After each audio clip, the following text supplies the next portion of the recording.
இந்த blue colour கத்திரிக்காயும் இந்த குடை மிளகாயும் இதெல்லாம் போட்டு மசாலா போட்டு ஒரு காரக்குழம்பு செய்ய போகிறோம். அப்படியே க்ளீனாக கட் பண்ணிக்கலாம். அந்த கத்திரிக்காய் கட் பண்ணணும், தண்ணியில் போடணும், இல்லை அது கருப்பாகிடும். ஓகேங்களா, கட் பண்ணிடலாம். இப்போ எல்லாத்தையும் இந்த ப்ளூ கலர் கத்திரிக்காயும் இந்த குடை மிளகாயும் இதெல்லாம் போட்டு மசாலா போட்டு ஒரு காரக்குழம்பு செய்ய போகிறோம். அப்படியே க்ளீனாக கட் பண்ணிக்கலாம். அந்த கத்திரிக்காய் கட் பண்ணணும், தண்ணியில் போடணும், இல்லை அது கருப்பாகிடும். ஓகேங்களா, கட் பண்ணிடலாம். இப்போ எல்லாத்தையும் பாருங்கள், கத்திரிக்காய் வந்து க்ளீனாக கட் பண்ணி வச்சுருக்கோம். அந்த கத்திரிக்காய் வந்து கட் பண்ணால் தண்ணியில் போடணும், கொஞ்சம் கருப்பாகிடும். பறக்கிக்கோ லைட்டாக கருப்பாக தான் ஆகிட்டுருக்கு. ஒரு மசாலா குழம்பு தான் செய்ய போகிறோம். கத்திரிக்காய் வந்து பாருங்கள், ஒரு 1/2 கிலோ கத்திரிக்காய் எடுத்துருக்கோம். ஒரு தக்காளி வந்து ஒரு 300 கிராம் எடுத்துருக்கோம். பச்சை மிளகா வந்து ஒரு 6 பச்சை மிளகா குடை மிளகா எடுத்துருக்கோம். இதுக்கு நம்ம மிளகாத்தூள்லாம் போடலைங்க, மிளகா தான் சேர்க்க போகிறோம். அப்புறம் காஞ்ச மிளகா ஒரு 6 7 சேர்த்துருக்கோம். பச்சை மிளகா ஒரு 10, பழுத்த மிளகா ஒரு 5. இதுதாங்க மசாலாட்டு வேறு எதுவும் சேர்க்கல. அடுத்து பார்த்திங்கன்னா மல்லி, மிளகு, ஜீரகம் எடுத்துருக்கோம். கருவேப்பிலை, இஞ்சி, ஒரு 2 பீஸ் தேங்காய் எடுத்துருக்கோம். உங்களுக்கு தேவையான உப்பு, கொத்தமல்லி, பார்த்திங்கன்னா உரிக்காத பூண்டு எடுத்துருக்கோம். கொஞ்சம் பெரிய வெங்காயம், சின்ன வெங்காயம் ஒரு 1/4 கிலோ எடுத்துருக்கோம். இது எல்லாத்தையும் என்ன பண்ண போகிறோம், நல்லா ஃப்ரை பண்ண போகிறோம். ஃப்ரை பண்ணிட்டு க்ளீனாக அரைச்சி தான் போய் செய்ய போகிறோம். எப்படி செய்யலாம் பார்க்கலாம் வாங்க. இப்போ வந்து பாருங்கள், ஃபஸ்ட்டு மிளகு, ஜீரகம், மல்லி போட்டுடலாம். போட்டு நல்லா ஒரு கலக்கிங்க. கலக்கிட்டு கருவேப்பிலை போட்டுருங்க. நல்லா ஒரு கலக்கிங்க. அடுத்து மிளகாய் போட்டுடலாம். மிளகாய் காரம் எவ்வளோ வேணுமோ அந்தளவுக்கு மிளகாய் போட்டுருங்க.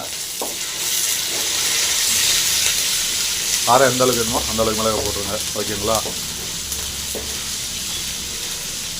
அடுத்து பாருங்கள், பெரிய வெங்காயம், பூண்டு,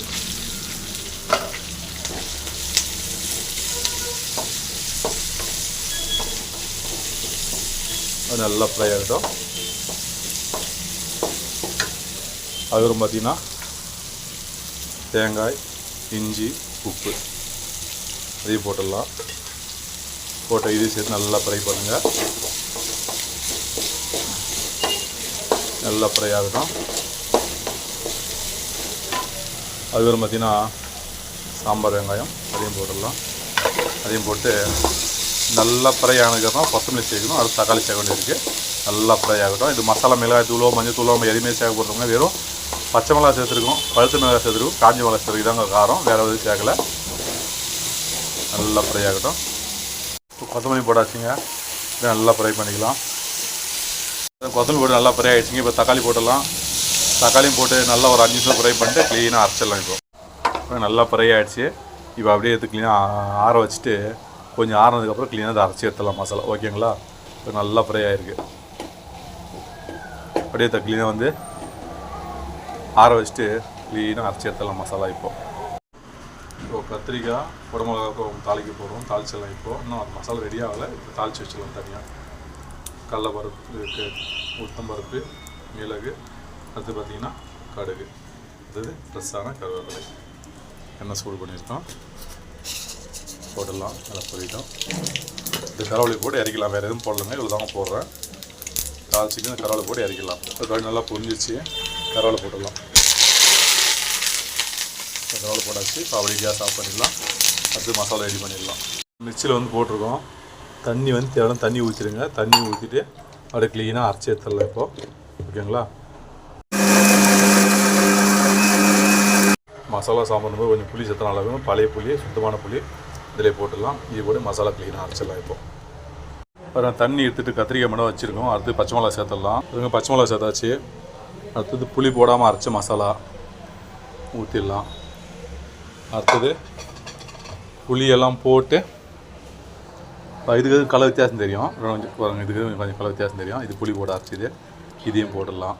இதையும் போட்டு நல்லா ஒரு கலக்கலாம். இது கீழே வரைக்கும் மசாலா போல் நல்லா அது கலக்கலாம். கலக்கி தாளிச்சதெல்லாம் ஊற்றிட்டு உப்பு காரெலாம் கரெக்டாக செக் பண்ணிட்டு க்ளீனாக மூடி போட்டு ஒரு 2 விசில் விட்டு வேக வச்சிடுறோம். ஓகேங்களா, இதெல்லாம் இதெல்லாம் வந்து கழுவிட்டு ஒரு தண்ணி லைட்டாக ஊற்றிடலாம். பாருங்கள், மசாலா குழம்பு ரெடி ஆகிட்டுருக்கு. இது மசாலா ஊற்றியாச்சு. அதை வந்து நல்லா கலந்தாச்சு. அது வந்து கொத்தமல்லி போட்டுடலாம். கொத்தமல்லி போட்டு தாளிச்சி தான் அப்படியே போட்டு க்ளீனாக வந்து உப்பு கடை செக் பண்ணிட்டு குக்கர் கூட 2 விசில் விட்டு எடுத்தோன்னா சூப்பரான மசாலா குழம்பு ரெடி. ஸோ கம்மியாக இருந்து உப்பு போட்டிருக்கோம். அது தாளிச்சதும் போட்டாச்சு, கொத்தமல்லி சேர்த்தாச்சு. இது எல்லாத்தையும் வந்து நல்லா ஒரு கலக்கிங்க.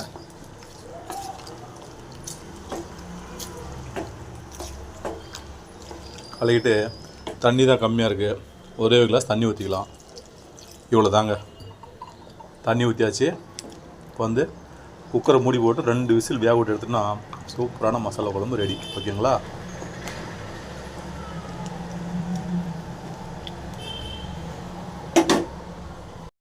குக்கரை மூடி போடாச்சுங்க.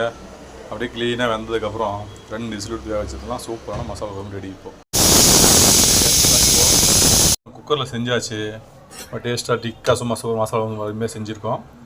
அந்தளவுக்கு மசாலா செஞ்சுருக்கோம். இப்போ வந்து மண்பானைக்கு மாற்ற போகிறேன். இப்போ இது வந்து மண்பானைக்கு மாற்றாச்சு. ஏன் மாற்றணும்னு பார்த்தீங்கன்னா, நம்ம ஃப்ரிட்ஜ்லேயே எங்கேயும் வைக்க போகிறதில்ல. 2 நாளைக்கு சாம்பார் இது. இந்த மண்பானையில் போட்டு நல்லா ஒரு சூடு பண்ணி வச்சிட்டோம்னா கிடவே கிடாது. 2 நாளில் 3 நாள் அளவு போகிறாங்க. ஒரு நாளைக்கு ஒரு டைம் சூடு பண்ணிட்டா போதும், கெடாமல் இருக்கும். ஆனால் நெய்யில் செஞ்ச மாதிரி ஒரு டேஸ்ட் அருமையாக ஃபஸ்ட் கிளாஸாக இருக்கும். கெட்டும் போகாது. நல்லா சூப்பராக 2-3 நாளைக்கு கூட சாப்பிட்லாம். பார்த்தீங்களா? நல்லா டிக்காக செஞ்சுக்கிறோம். சூப்பராக வந்துட்டு உப்பு காரம் எல்லாமே கரெக்டாக இருக்குது. அப்படியே இது வெந்த க்ளீனாக 2 நிமிஷம் நல்லா கொதிக்க வச்சுட்டு அப்படியே எடுத்து என்ன பண்ணோம், ஒரு மூடி போட்டு மூடி வச்சிட்டோன்னா எப்பயுமே கெடாமல் இருக்கும். சூப்பராக டேஸ்ட்டாகவும் இருக்கும். ஓகேங்களா? 2-3 நாள் வரைக்கும் சாப்பிட்லாங்க. அவ்வளோ அருமையாக டேஸ்ட்டாக இருக்கும். ஓகேங்களா? இதே போல் கத்திரிக்காய், குடமிளகாய் ஒரு மசாலா குழம்பு செஞ்சு பாருங்கள். செஞ்சு பார்த்துட்டு டேஸ்ட் எப்படி இருக்குன்னு கமெண்ட்டில் சொல்லுங்கள். ஓகே பஸ், மீண்டும் அடுத்த ஒரு நல்ல வீடியோ இருந்ததுங்க. அனைவருக்கும் வணக்கம். ஓகேங்களா? இதே போல் டிக்காக செய்யுங்க. சூப்பரான டேஸ்ட்டில் நம்ம மிளகாத்தூள், மஞ்சள் எதுவுமே சேர்க்கலைங்க. எதுவும் சேர்க்காமல் செஞ்சுருக்கேன். நீங்கள் தேவைப்பட்டால் மிளகாத்தூளும் சேர்த்துக்கலாம். ஓகேங்களா? விருப்பத்துக்கு அந்த மாதிரி சேர்த்துக்கலாம், செய்யலாம்.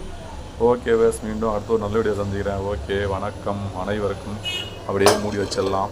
அவ்வளோதாங்க, மூடியாச்சு. இப்போ கேஸ் ஆஃப் பண்ணிடலாம். ஆஃப் பண்ணிட்டு அப்படியே இருந்தால் போதுங்க. 2 நாளைக்கு 3 நாளைக்கு கூட ஒன்றுமே ஆகாது. சூப்பரான டேஸ்ட் அருமையாக இருக்கும்.